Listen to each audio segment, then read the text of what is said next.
দেখো বন্ধুরা, অনেক দিন পর আবার একটি অঙ্ক নিয়ে চলে এসেছি। এখানে কি অঙ্ক দেওয়া আছে? a plus 2ab plus b equal to 8। a plus b এর মান কত এটি বের করতে দিয়েছি। a plus 2ab plus b equal to 8 এর উভয় দিকে এবার 2 দিয়ে গুণ করে নিলাম। 2 into a plus 4ab plus 2b equal to 16। প্রথমে কি করলাম, 2a কমন নিলাম, 1 প্লাস 2b থাকবে, আর 2b যেরকম ছিল সেরকমই থাক, ইকুয়াল টু 16। এবার উভয় দিকে যদি 1 যোগ করি তাহলে কি হবে?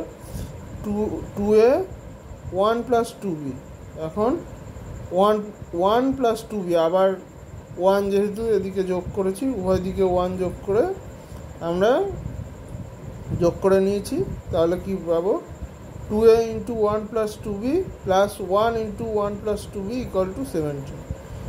তাহলে 2a plus 1 into 1 plus 2b equal two 17। এবার 17কে আবার করকমভাবে লেখা যায় সেটা দেখতে হবে, কারণ দুটি সংখ্যার গুণফল থেকে আমরা রাশিগুলোর মান বের করব।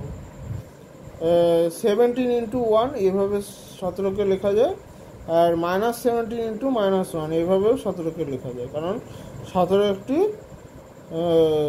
মৌলিক সংখ্যা। তাহলে হয় 2a প্লাস 1 ইকুয়াল টু 17, তাহলে 2a equal to 16, a equal to 8, or 1 plus 2b equal two 1, তাহলে 2b ইকুয়াল টু 0, তাহলে b ইকুয়াল টু 0। তাহলে a প্লাস b এর মান কত হবে? এখান থেকে a প্লাস b এর মান হবে 8। আবার এরকমভাবে লেখা যায় 1 প্লাস 2b ইকুয়াল টু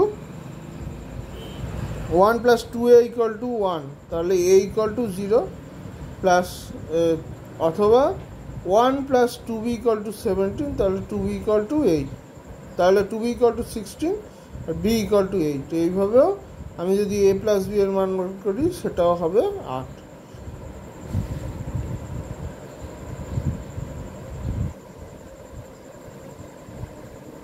আবার দেখো বন্ধুরা, 2a প্লাস 1 ইকুয়াল টু -17, যদি এভাবে করি তাহলে a ইকুয়াল টু 9 হবে, আর 1 প্লাস 2b ইকুয়াল টু -1, তাহলে b ইকুয়াল টু -1 পাবো।